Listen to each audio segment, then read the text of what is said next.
Hey everyone, it's Joe. I'm just driving back from the apiary and I'm kind of thinking through my treatment process. As I move from being a hobbyist to semi-commercial, I want to work through what systems I'm gonna have in place and how I'm gonna treat. And I was pretty much set on oxalic acid. I hadn't done it before. In the past, I had done Apistan early on, and then I went treatment free for several years. But now that I'm getting back into it, I'm going to do semi-commercial. I can't risk losing a large number of bees every winter doing treatment free. I do like the idea of treatment free, and I think for my queen hives, my queen rearing hives, I'm probably going to do treatment free on those.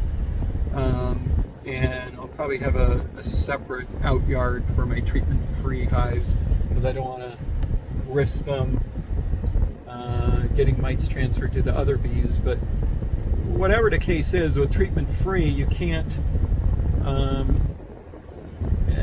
your wintering percentages are not going to be that great. And when you're doing a business, it's hard to take that kind of loss every year. So my plan was to use natural treatments like oxalic acid, and I got an oxalic acid vaporizer, but it's just taking so long.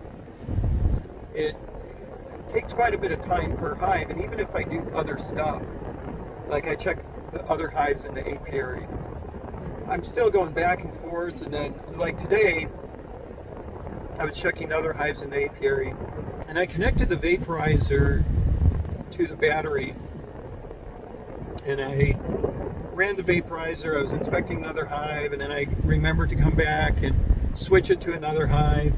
So I have 18 hives, and I think the battery was probably draining as it was connected, but I did maybe 5 hives, and my first battery died. It wasn't putting out enough juice to heat the vaporizer.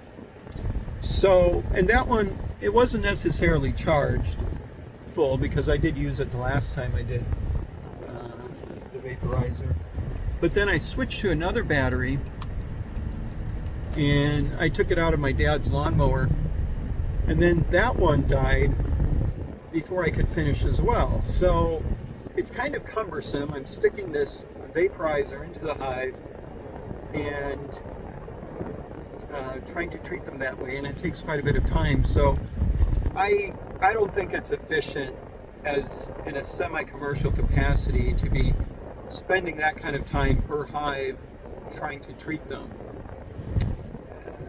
And then you have to do it 3 times in a row, and then you have to do it in the fall as well.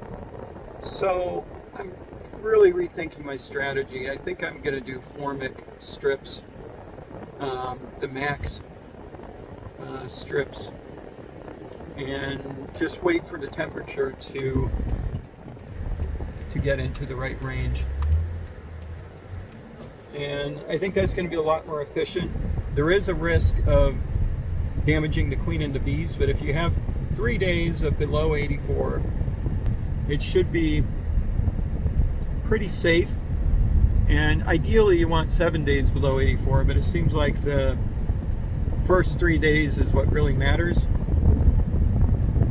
So I'm really thinking about just switching to formic and going that route instead.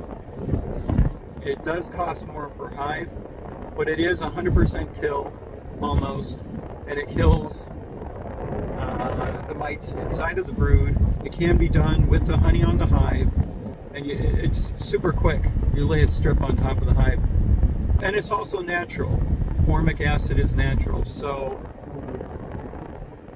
I think I'm probably going to end up switching to that instead. If I want to have 50 or 100 hives, I need to think about efficiency.